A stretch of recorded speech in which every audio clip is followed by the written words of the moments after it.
아멘. 오늘 본 말씀 가지고 전파되는 것은 그리스도니라는 제목으로 말씀의 은혜 나누기 원합니다. 지난 3주간에 걸쳐서 이 바로 앞에 11절까지 말씀으로 빌립보 교회를 향한 사도 바울의 기도에, 간절한 기도에 대하여 우리가 나눴었죠. 기억나실지 모르겠습니다. 세 가지 기도를 하는 것을 볼 수 있습니다. 자기가 정말 사랑하는 자녀들, 교회를 위하여, 지체들을 위하여 우리가 드려야 될 세 가지 중요한 기도. 첫 번째로는 사랑이 풍성하도록, 다른 어떤 것보다 사랑이 풍성하도록 우리가 기도해야 된다. 두 번째로는 지극히 선한 것을 분별하도록, 지혜가 있어야 되는데 이 지혜는 어떤 지혜예요? 세상의 지혜가 아니라 말씀을 통한 지혜로서 선한 것과 악한 것을 구분할 뿐 아니라 선한 것 중에 지극히 선한 것을 분별하는 사람이 되어야 된다. 세 번째로는 그의 삶에 의의 열매가 가득하도록, 열매가 풍성하도록 기도해야 된다. 그런 말미암아 우리의 삶이 하나님의 영광과 찬송이 되는 것, 이것이 바로 사도 바울이 빌립보 교회를 위하여 드렸던 중요한 기도, 세 가지 기도였습니다. 오늘은 그 사도 바울에게 있어서 삶의 이유와 목적이 무엇인지를 분명하게 볼 수 있는 말씀입니다. 우선 지금 사도 바울의 형편에 대하여 사도 바울은 빌립보 교회에게 이렇게 이야기하는데요. 우리 12절 13절 말씀 읽어볼까요? 시작. 형제들아, 내가 당한 일이 도리어 복음 전파의 진전이 된 줄을 너희가 알기를 원하노라. 이러므로 나의 매임이 그리스도 안에서 모든 시위대 안과 그 밖에 모든 사람에게 나타났으니. 아멘. 어떤 상황인가? 구체적으로 사도 바울이 어떤 일을 당했는지는 정확하게는 알 수 없어요. 근데 분명한 것은 뭐냐면 그가 감옥에 있고 그 매질과 여러 가지 고난의 상황이 모든 사람에게 나타났다. 그러니까 어떤 숨길 수 있는 것이 아니라 다 알게 됐다는 거예요. 사도 바울이 어떤 고난을 당했는지 다 알게 되었다는 겁니다. 근데 그런 상황에 사도 바울이 어떻게 고백하는가? 18절 말씀 볼까요? 시작. 그러면 무엇이냐? 거칠애로 하나 참으로 하나 무슨 방도로 하든지 전파되는 것은 그리스도니 이로써 나는 기뻐하고 또한 기뻐하리라. 아멘. 사도 바울이 어떤 고난을 당하는지 모르겠지만 그 고난 속에서 사도 바울이 어떻게 해요? 나는 기뻐하고 또한 기뻐하노라. 성도 여러분, 어떤 성도가 예수님을 잘 믿는 사람인지 아세요?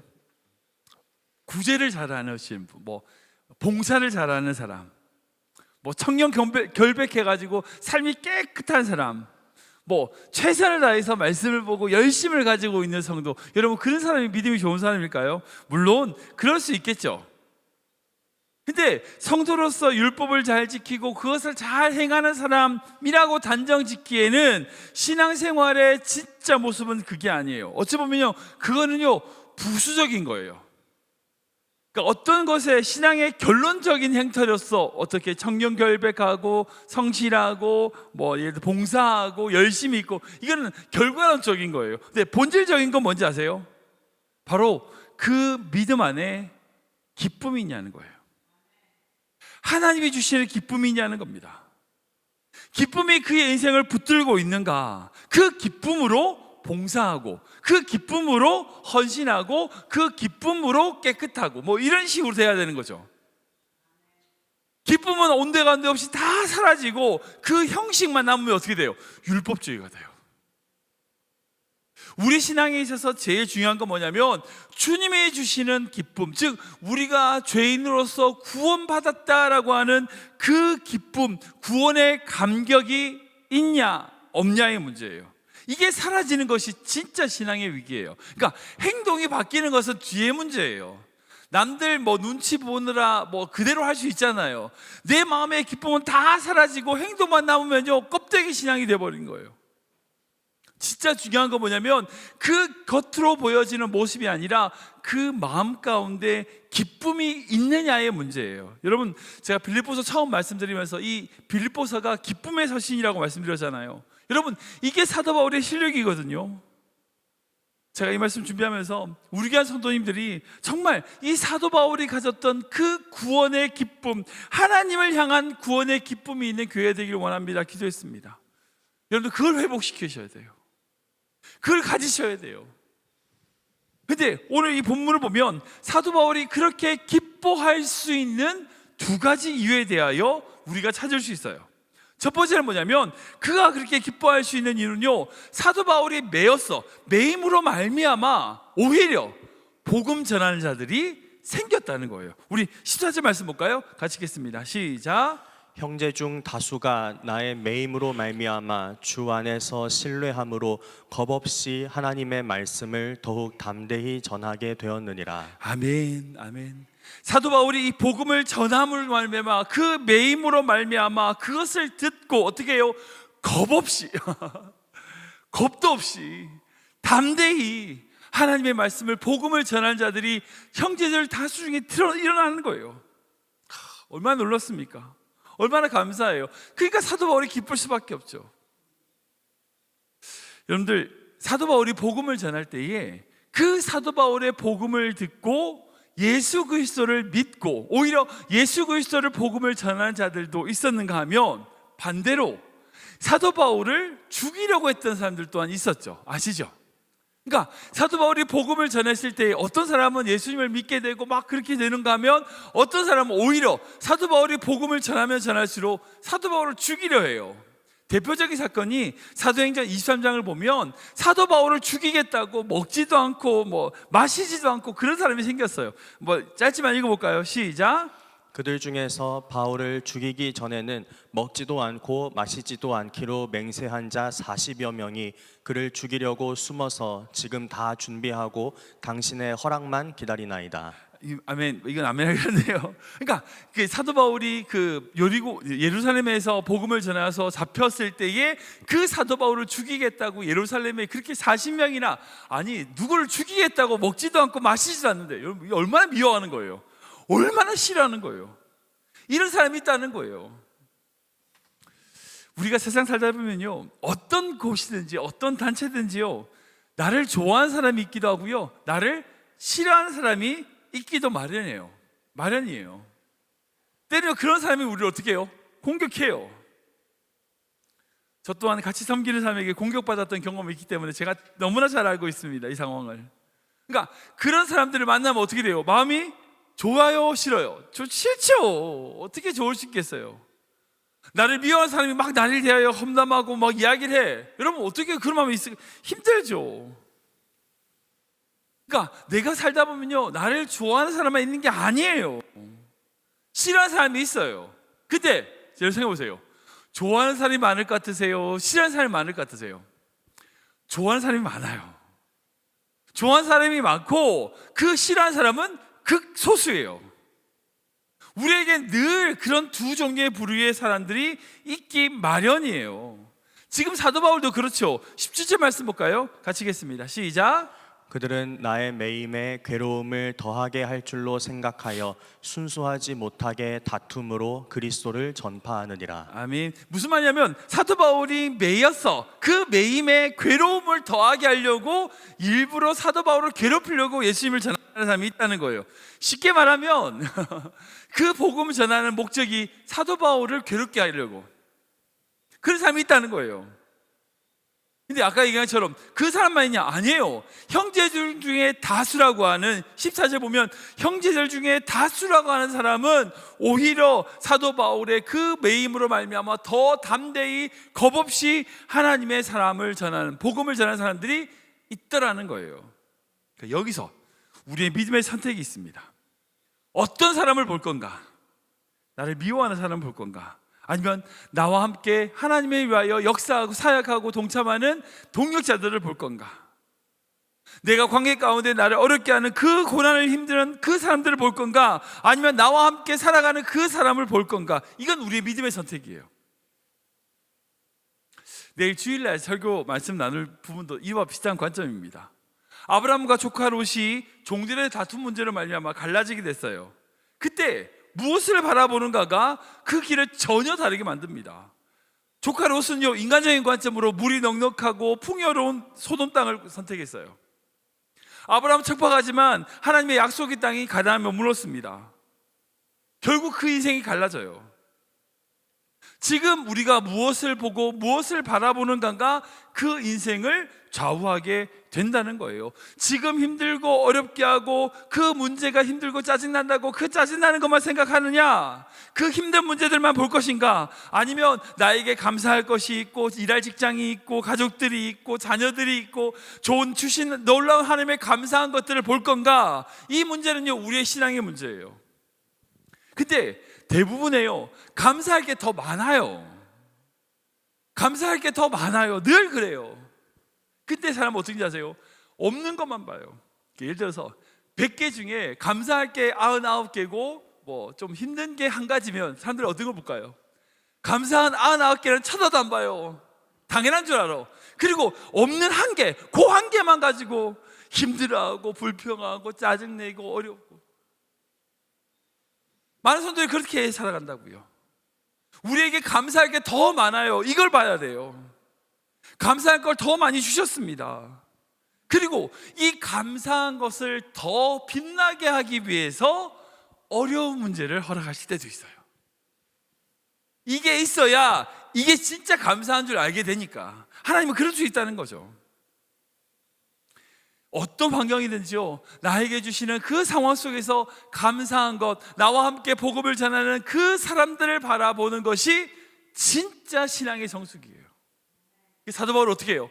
내가 매였어. 그 매일 때에 나를 괴롭게 하는 사람들도 있지만 나와 함께 동역하고 사역하는 이 형제들이 있으니까 기뻐하고 기뻐할 수 있는 거예요. 이게 바로 믿음에 훈련된 자의 모습입니다. 두 번째는 사도 바울이 그렇게 기뻐할 수 있는 이유가 뭐냐면 그가 매임으로 말미암아 복음의 진전이 있다는 거예요. 진전. 자, 성숙되고 나아간다는 거죠. 우리 12절 18절 말씀을 보고 있습니다. 시작. 형제들아, 내가 당한 일이 도리어 복음 전파의 진전이 된 줄을 너희가 알기를 원하노라. 그러면 무엇이냐? 거칠애로 하나 참으로 하나 무슨 방도로 하든지 전파되는 것은 그리스도니 이로써 나는 기뻐하고 또한 기뻐하리라. 아멘. 기뻐하고 기뻐하는 이유가 뭐냐? 그가 매였기 때문에 아니에요. 그가 매였는데 그것으로 말미암아 뭐가 돼요? 그리스도의 복음이 진전이 있고 전파되는 것이 그리스도니까 난 기뻐한다는 거예요. 그러니까 예수 그리스도가 전파되면 내가 어떤 형편에 되든지 상관없다는 거예요. 혹시 바둑을 두시는 분이 계신지 모르겠습니다. 바둑의 실력을 수라고 하죠. 수가 높다라고 표현을 해요. 이게 바둑 하나 둘 때 이제 잘 두는 사람은 저도 저희 아버지한테 배워가지고 정말 못 두는데 아무튼 뭐 길만 알죠. 대충 길만 아는데 정말 잘 못 두는데 바둑 잘 두시는 분들 보면요 거의 20수, 30수 앞을 내다봐요. 그러니까 돌을 하나 두면서 그 뒤로 한 20개의 돌이 어떻게 놓일지를 생각하고 한 돌을 두는 거예요. 근데 진짜 프로 바둑 기사들은 어떻게 하는지 아세요? 100수 앞을 놓는다요. 100수 앞을, 100수나 150수 앞을 본대요. 그러니까 처음 보면 바둑 처음 둘 때 바둑 큰 넓은 판에 돌 2개 딱 두고 세 번째 돌을 두는데 뭐 20분 30분 고민하잖아요. 초보자들 보면 도대체 뭐 하냐? 아니 그 넓은 땅에 아무거나 두면 되지. 아니에요. 그 바둑 하나 두는 거에 따라서 100수 200수를 보니까 그 하나 두는 걸 가지고 막 그렇게 깊이 생각하는 거죠. 여러분들 바둑에도 수가 있는 것처럼 우리 인생에도 수가 있어요. 여러분들 사람의 수가 높을까요? 하나님의 수가 높을까요? 당연히 하나님의 수가 높죠. 근데 인간은 어떻게 하는지 아세요? 나의 수가 하나님 수가보다 높다고 생각해요. 내 생각이 최선이라고 생각해요. 여러분 그건 인간의 지혜일 뿐이에요. 하나님은요 우리 생각보다 뛰어나신 분입니다.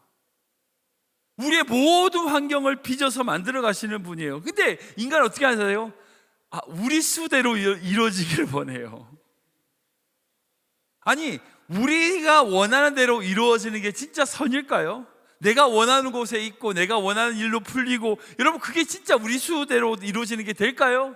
아니에요. 예를 들어서 요셉이라고, 우리 창세기 요셉 나눌 텐데 요셉이라고 하는 사람의 인간의 삶을 한번 봅시다. 요셉이 그 형들에게 모함 잡혀가지고 잡혔죠. 웅덩이에 빠졌어요. 그때 큰 르우벤이라고 하는 사람이, 르우벤의 형이 그 요셉을 상인에게 팔아버려요. 근데 죽이자고 했던 그 형들보다 팔자고 했던 그 형들의 이야기에 따라서 팔아요. 근데 만약에 그 루벤이 팔지 말고 그냥 데려가자 라고 해서 그냥 집에 데려왔어. 어떻게 됐을까요? 요셉이 야곱에게 다 일러 바쳤겠죠. 형들이 말이에요, 나를 이렇게 했어요. 야곱은 어떻게 했을까요? 더 요셉을 감쌌겠죠. 그럼 요셉은 더 천덕꾸러기가 됐을 겁니다. 그러니까 요셉이 그 형들의 모함에, 형들의 공격에 죽지 않고 팔리지 않고 같이 그냥 집에 왔다면 그 요셉의 인생은요 절대 그것으로 끝나버렸을 거예요. 팔렸으니까 망정이지. 그리고 요셉이 감옥에 있을 때에 술관원장의 꿈을 해석해 줘가지고 그 술관원장이 자기를 구해주기를 약속했어요. 근데 그 술관원장이 감옥에 나가자마자 어떻게 됐어요? 잊어버렸어요. 어떻게 그럴 수 있어요? 자기를 구해줬는데 잊어버렸어. 근데 안 잊어버렸으면 어떻게 됐을까요? 그 술관원장이 자기 직책으로 요셉을 딱 빼주고 요셉이 그 감옥에 나왔다. 그러면 어떻게 됐을까요? 그냥 강간 미수범으로 죄수로 있다가 풀려난 것밖에 안 돼요. 그렇죠. 강간 미수범으로 그 감옥에 갇혔었는데 그냥 풀려난 거에 불과해요. 3년 4년이라고 하는 시간, 바로가 꿈을 꾸는 그 시점까지 기다리는 시간 동안 요셉이 감옥에 있었기에 망정이지, 그렇지 않았으면 요셉이 나왔을 때 아무것도 못했을 거라고요. 그러니까 인간의 수보다 하나님의 수가 더 높아요. 인간의 타이밍보다 하나님의 타이밍이 절대로 맞아요. 우리의 생각보다 뛰어나신 하나님을 믿어야 됩니다. 여러분, 사도 바울이 감옥에 갇히는 게 좋아요, 나빠요? 나쁘죠. 인간의 수로 당장 나와야 돼요. 근데 잘 보세요. 사도 바울이 이 감옥에 갇혀서 죄수로 로마로 가게 됩니다. 원래 사도 바울은 로마로 가려고 했어요. 로마로 가려면 어떻게 해요? 자기 돈 들여가지고 자기가 그렇게 해서 가야 되잖아. 근데 감옥에 죄수가 되니까 어떻게 돼요?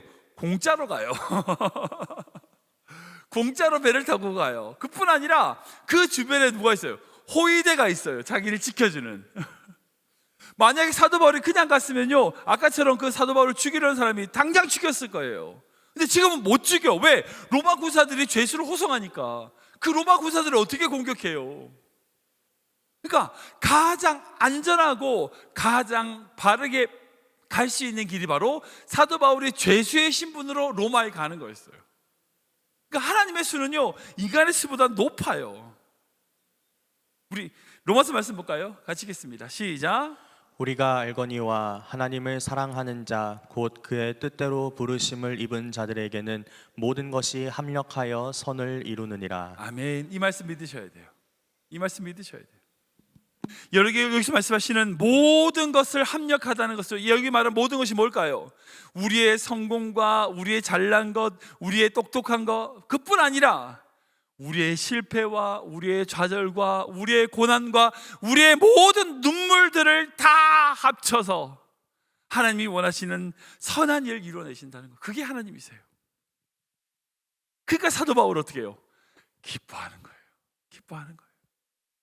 지금 자신은 매이고요, 고난당하고요, 매맞고요, 감옥에 갇혀 있지만 하나님이 이루실 그 놀라운 일을 보니까, 예수 그리스도가 전파되고 복음이 선포되는 것을 보니까 기뻐할 수밖에 없는 거예요. 이것이 진짜 중요해요. 내가 지금 어디에 있냐가 중요한 게 아니라고요. 나의 삶을 통하여 일하실 하나님을 보면 기뻐하는 자, 여러분, 그게 신앙인이에요. 우리에게 그 믿음이 있어야 돼요.